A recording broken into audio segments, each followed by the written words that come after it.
Olá, meus amigos. Estamos de volta aqui para a nossa aula de revisão, né? Nossas aulas de revisão. E antes de falar de uso capião propriamente dito, eu vou falar sobre as hipóteses no nosso ordenamento jurídico de aquisição da propriedade imóvel. Então, nós temos 4 modos de aquisição, que é o uso capião, o registro do título, a acessão e o direito hereditário. Na verdade, o foco, né, dessa aula de revisão é apenas o uso capião. Essa aquisição por uso capião, ela não é só para bens imóveis, também existe aquisição por uso capião de bem móvel, mas não será o nosso objeto de estudo nessa aula de revisão. Está totalmente direcionada para a aquisição da propriedade imóvel. Então, o uso capião, presentes os pressupostos legais, considera-se adquirido o domínio pelo simples decurso do lapso-tempo previsto na lei. A sentença que reconhecer o uso capião terá natureza meramente declaratória. Bom, vamos lá, deixa eu fazer alguns comentários sobre essas afirmações aqui.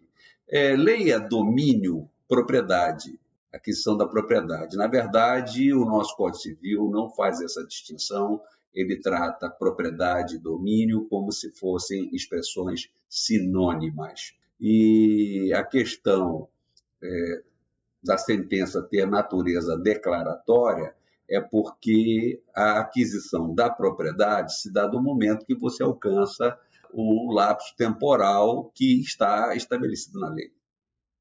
Então, a sentença ou, hoje, a escritura pública, nós vamos falar sobre a uso capião extrajudicial, ela é levada para registro para que você possa ter oponibilidade em face de todos. Quando você alcança esse lapso temporal pela lei, você já tem a sua propriedade constituída, mas oponível apenas em face daquele que tem posse e propriedade do bem. Aquele que tem o registro em seu nome, ou é possuidor. Então, somente em face desse. Para que haja oponibilidade em face de todos, há necessidade do registro. Então, a ação de uso capião judicialmente terá uma sentença com natureza meramente declaratória e, com base nessa sentença, você vai levar registro, ou então a escritura pública, sendo uma uso capião extrajudicial, você vai levar ela a registro. Mas a propriedade se constitui quando se alcança o lapso temporal estabelecido por lei, ok? Aquisição por registro de título, nós estamos falando em negócios jurídicos, né? Doação, compra e venda, permuta. Então, aqui, nesse caso, a aquisição vai se dar por ato inter vivos, por negócio jurídico inter vivos. A cessão, ela pode ser natural ou ela pode ser artificial. Uma árvore que nasce no seu terreno, em razão de um pássaro ter deixado cair uma semente. Essa árvore, ao crescer, será um bem imóvel por acessão natural. Se você plantou alguma árvore nesse seu terreno, ela também será uma acessão, mas artificial. Então, a diferença é que na acessão artificial tem a ação humana, na acessão natural, não. E a última forma, né, o último modo de aquisição é em razão da sucessão causa-morte, pelo direito hereditário. Ou seja, uma pessoa morre e ela, no momento da sua morte, é aberta a sua sucessão e a propriedade e a posse são passadas para os seus herdeiros. Então, o estudo da aquisição da propriedade e da posse em razão da sucessão causa-mortes, isso está regulado no último livro especial do nosso Código Civil, que é o livro de sucessões. E aí vai ser objeto de estudo em outra aula de revisão. Aqui, para nós, nos interessa apenas a uso capião. Mas, só para concluir aqui esse slide, a uso capião, o registro e a cessão estão regulados na parte especial do Código Civil, no livro 3. Então, vamos dar continuidade. Eu aqui, antes de falar de uso capião propriamente dito, eu falo sobre classificação quanto à causa de aquisição. E aí, temos aqui, quanto à procedência ou causa de aquisição, 2 formas de se classificar. A aquisição pode se dar de forma originária ou pode se dar de forma derivada. Quando que a aquisição se dar de forma originária? Quando não há transmissão de um sujeito para outro, como ocorre na acessão natural, que foi o exemplo da árvore que eu dei agora, e também da usucapião. Usucapião é uma forma de aquisição originária. Porque a aquisição derivada haverá transmissibilidade de um sujeito para outro. Então, o proprietário anterior, por meio de um negócio jurídico, transmite para o seu sucessor, por compra e venda, por doação, por permuta, enfim. Então, na aquisição derivada, sempre vai resultar de uma relação negocial entre o anterior proprietário e o seu adquirente. Aqui, por que a usucapião é uma forma de aquisição originária? Porque independe da vontade, da transmissibilidade do anterior. Aqui se adquire a propriedade em razão de uma posse mansa e pacífica, prolongada no tempo, de forma em que o sujeito vai adquirir essa propriedade pelo decurso do tempo. Seguindo. Uma outra forma de classificar, que seria quanto ao objeto, a aquisição pode ser a título singular, como pode ser também a título universal. A título singular é quando se adquire bens individualizados, particularizados no patrimônio de alguém. O sujeito tem 10 imóveis, resolveu vender um desses imóveis, o adquirente irá adquirir, o comprador irá adquirir a título singular. Já a aquisição a título universal é próprio da sucessão causa-mortes. Por quê? Porque aqui os herdeiros, sucessores, eles vão adquirir o patrimônio do falecido, de cujos. Então, por isso, nós temos aqui uma aquisição a título universal. Bom, depois de feito essas abordagens preliminares, vamos então falar sobre a usucapião, propriamente dito, e a usucapião, também chamada de prescrição aquisitiva. Então, vamos lá. A expressão prescrição aquisitiva é sinônimo de usucapião. O que acontece? O direito brasileiro é um direito que vem lá, é de origem romano-germânica. Isso por influência dos portugueses, porque fomos colonizados por Portugal, que também tem a origem do seu direito lá, romano-germânica.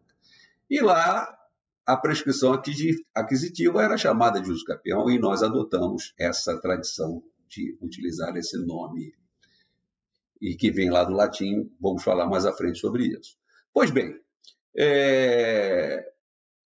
e aqui eu estou usando a expressão prescrição aquisitiva no sentido de poder destacar a diferença entre a prescrição aquisitiva ou usucapião da prescrição extintiva, que já foi objeto de estudo nosso. A prescrição extintiva está regulada lá na parte geral do Código Civil. E nos artigos 205 e 206, nós temos a regulagem dos prazos prescricionais para a prescrição extintiva. Os prazos para a prescrição aquisitiva ou usucapião estão regulados aqui na parte especial, no livro 3 do nosso Código Civil. Vamos falar disso daqui a pouco, em cada modelo de usucapião.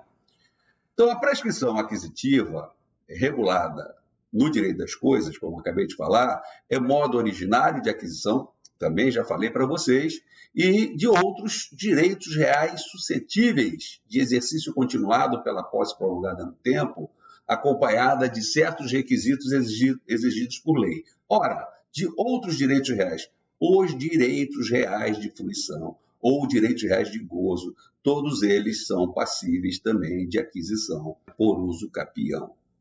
E a prescrição extintiva é a perda da pretensão, ou seja, por conseguinte, da ação atribuída a um direito e de toda a sua capacidade defensiva, em consequência do não uso dela durante determinado espaço de tempo. Vamos lá, deixa eu explicar isso aqui. Também isso já foi objeto de estudo, como eu já falei para vocês. Na verdade, havia uma discussão no passado em que a prescrição, se ela representaria a perda da ação, se não, tinha correntes diferentes. Isso foi solucionado. Então, hoje, o legislador do Código atual, 2002, ele conseguiu pacificar essa situação, dizendo que é o seguinte: a prescrição é a perda da pretensão, ou seja, a pretensão surge quando você tem seu direito violado. Por exemplo, o direito de crédito. Você emprestou dinheiro a alguém e aí essa pessoa não te pagou. A partir do momento que ele está inadimplente com você, violou seu direito de credor. E aí, nesse momento, nasce a pretensão que, por meio de uma ação, você poderá buscar a reparação desse seu direito violado. Se você não fizer isso dentro de um prazo estabelecido por lei, haverá, então, a perda da pretensão, tá? E não perda da ação. Você ainda poderá exercitar a ação, mas poderá, de ofício, o juiz reconhecer a prescrição. Só relembrando, assistam a aula lá sobre prescrição extintiva, só para a gente concluir esse slide, você perde a pretensão, mas o direito de crédito não se extingue com a prescrição. Tanto é que, uma vez consumado o prazo prescricional, ora, o beneficiário do prazo prescricional poderá renunciar à prescrição realizando o pagamento. Saímos aí, então, da juridicidade e vamos para uma obrigação natural, para aquela obrigação que está mais no plano moral do que no plano jurídico. O sujeito mesmo, beneficiário de uma prescrição, ele ainda se sente moralmente compelido a realizar esse pagamento. Eu fiz aqui um destaque importante, porque, embora as regras lá na parte geral do Código Civil sobre prescrição extintiva são regras próprias para aquele modelo prescricional, não sendo aplicáveis na prescrição aquisitiva, que nós chamamos de uso capião, existe exceção com relação a isso. Por exemplo, as normas que regulamentam o impedimento, a suspensão e a interrupção do prazo prescricional, que vimos lá para a prescrição extintiva, também são aplicáveis aqui para uso capião ou prescrição aquisitiva. Tá? Então, exemplo, se alguém invadiu meu terreno e aí, nesse momento, violou meu direito de propriedade, violou minha posse, eu tenho o direito, nasceu para mim a pretensão de buscar a reparação desse direito, por meio de uma reintegração de posse, por meio de uma reivindicatória, vou buscar essa reparação desse direito. Ora, uma vez havendo uma citação válida, essa citação retroage ao momento da propositura da ação, se estiver ainda dentro do lapso temporal prescricional, se não houver consumado esse prazo, aí sim haverá a interrupção da contagem do prazo prescricional. Então, as normas de prescrição extintivas, como regra geral, não são aplicáveis aqui em uso capião em prescrição aquisitiva, exceto as regras que regulamentam impedimento, suspensão e interrupção de prazo prescricional. São aplicáveis aos dois modelos de prescrição. Bom, como fundamento da uso capião, nós temos aí 3 fundamentos que eu coloco para vocês, que é a uso capião ou prescrição aquisitiva, ela é baseada no princípio da utilidade social. A nossa Carta Magna fala na função social da propriedade. Ela é baseada também na confiança de se dar segurança e estabilidade à propriedade. Estamos falando de segurança jurídica. Tivemos uma aula sobre evicção. Então, se você não tem o Instituto da Prescrição trazendo segurança jurídica, você poderia estar sempre à mercê de uma perda por evicção. Vai lá, dá uma olhada nessa aula, faz uma revisão na aula de evicção. E, por último, temos aqui como fundamento a vantagem de se consolidarem as aquisições e de se facilitar a prova do domínio. Bom, então esses são os fundamentos. E aí, para concluir esse slide, eu coloquei apenas uma curiosidade para vocês, porque o Código de 1916 ele usava a expressão uso capião no masculino, o uso capião. E o nosso Código de 2002, na verdade, veio corrigir esse erro. Por quê? Como falei para vocês, essa palavra vem lá do direito romano-germânico. Então, se você for fazer uma análise, um estudo histórico do corpus iuris civilis, lá do direito romano, você vai ver que a palavra uso capião aparece no feminino. Capio ou capionis são palavras femininas. e significam tomada, ocupação, aquisição, e essa palavra antecedida também da palavra uso, e aí nós temos, né, a aquisição pelo uso. É esse o significado dessa palavra uso capião, que vem lá do latim. Então, essa palavra é no feminino, é a uso capião e não o uso capião. Bom, aqui nesse slide, chegamos então a um cenário, coloquei para vocês, do conteúdo que nós vamos trabalhar em relação ao uso capião. Olha a quantidade de modelos de uso capião, de espécies de uso capião. Temos a uso capião extraordinária, temos a uso capião ordinária, temos a uso capião especial ou constitucional, que pode ser rural ou urbana. E a urbana, ela ainda se apresenta em 3 espécies também, 3 subespécies, que é a individual, a coletiva e a familiar. A familiar, por exemplo, é a que tem menor lapso temporal para aquisição por uso capião, 2 anos apenas. Temos a aquisição por uso capião imobiliária administrativa, que na atualidade foi regulada pela Lei 13.465 de 2017, que alterou bastante o nosso Código Civil, e aí surge a figura REURB, vamos falar sobre isso. Temos a uso capião indígena, que considero hoje bastante esvaziada. Quando chegar na época eu vou mostrar para vocês na nossa próxima aula. E por último, a grande vedete da atualidade, que é a uso capião extrajudicial, requerida diretamente no cartório, não em juízo, por meio de uma escritura pública que você vai depois realizar. Você vai fazer uma ata notarial e depois você vai levar essa ata notarial a registro. Mas hoje nós vamos falar apenas de duas espécies de uso capião, que são a uso capião extraordinária e a uso capião ordinária. Na verdade, esses 2 modelos de uso capião, eles já estão regulados no nosso direito brasileiro já há bastante tempo. Figuravam no Código Civil de 1916. Tem uma característica diferente da uso capião especial.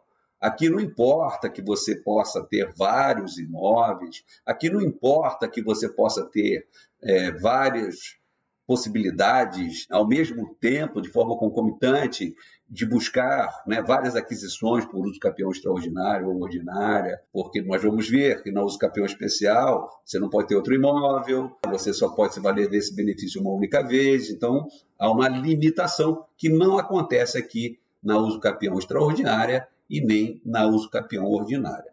Então, falando primeiro sobre a uso capião extraordinária, que está regulada lá no artigo 1238 do Código Civil, nós temos um lapso temporal estabelecido de 15 anos.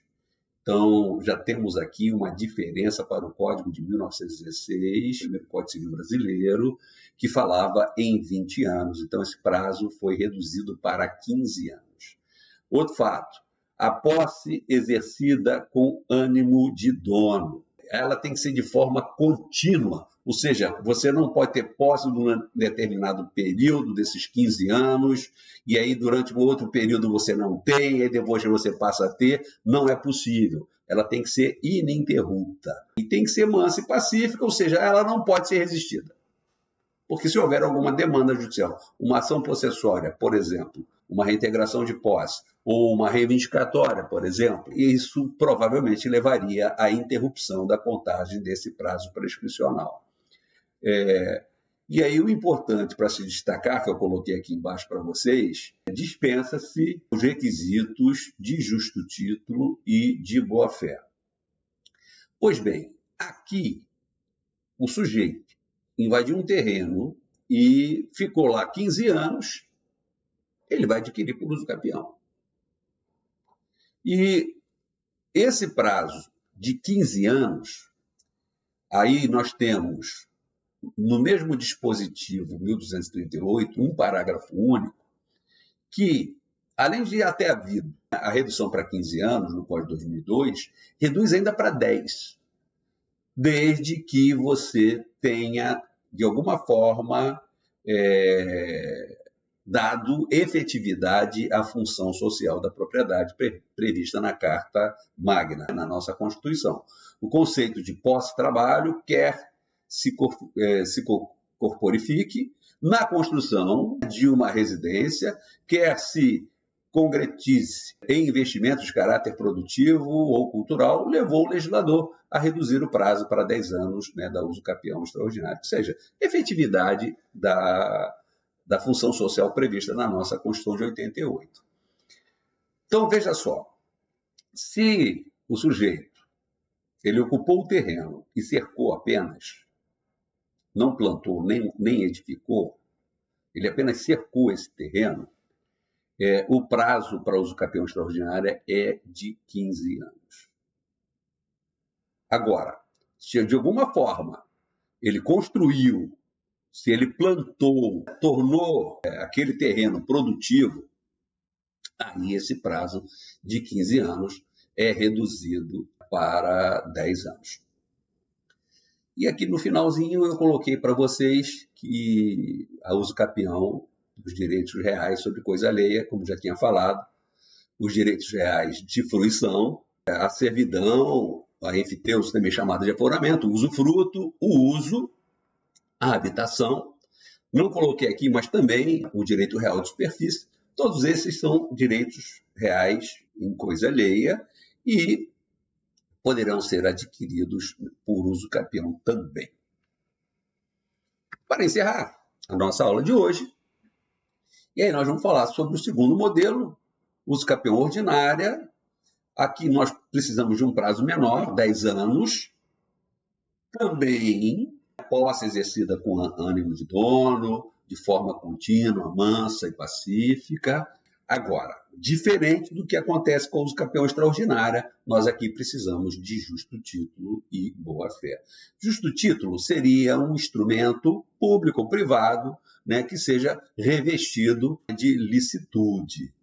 Esse prazo de 10 anos também pode ser reduzido para 5 anos, como previsto no parágrafo único do Código Civil, lá do artigo 242, e é bem específico. O que o dispositivo diz? Será de 5 anos o prazo previsto neste artigo, se o imóvel houver sido adquirido onerosamente com base no registro constante do respectivo cartório, cancelada posteriormente, desde que os possuidores nelas tiverem estabelecido a sua moradia ou realizado investimentos de interesse social e econômico. Então, observem que esse dispositivo, esse parágrafo único, ele é bem específico, porque ele fala em registro feito no cartório, que depois foi cancelado. Então, essa redução para 5 anos é uma situação bem específica. Na verdade, a uso capião ordinária, ela não tem muita amplitude. Por quê? Porque requer justo título e boa-fé. A uso capião extraordinária, sim, como ela dispensa justo título e boa-fé, ela tem muito maior amplitude. Então, você tem muito mais demanda judicial, muito mais procura, hoje, extrajudicialmente, de regularização por meio de uso capião extraordinária. É o que é mais comum. Bom, enfim, eu acho que eu consegui fazer uma boa revisão rápida com vocês sobre essas duas primeiras espécies de aquisição por uso capião. E aí, na nossa próxima aula, na quarta-feira que vem, eu vou dar continuidade, começando então com os modelos de uso capião especial. Eu, mais uma vez, agradeço a presença de vocês, agradeço o incentivo de vocês, o carinho que tenho recebido, e peço a vocês para não esquecerem de se inscrever no canal, de darem um like e convidar amigos. Convidem amigos para participar também do nosso canal. Vai ser um prazer imenso tê-los aqui. Um forte abraço para todos, um beijo no coração e até a próxima semana.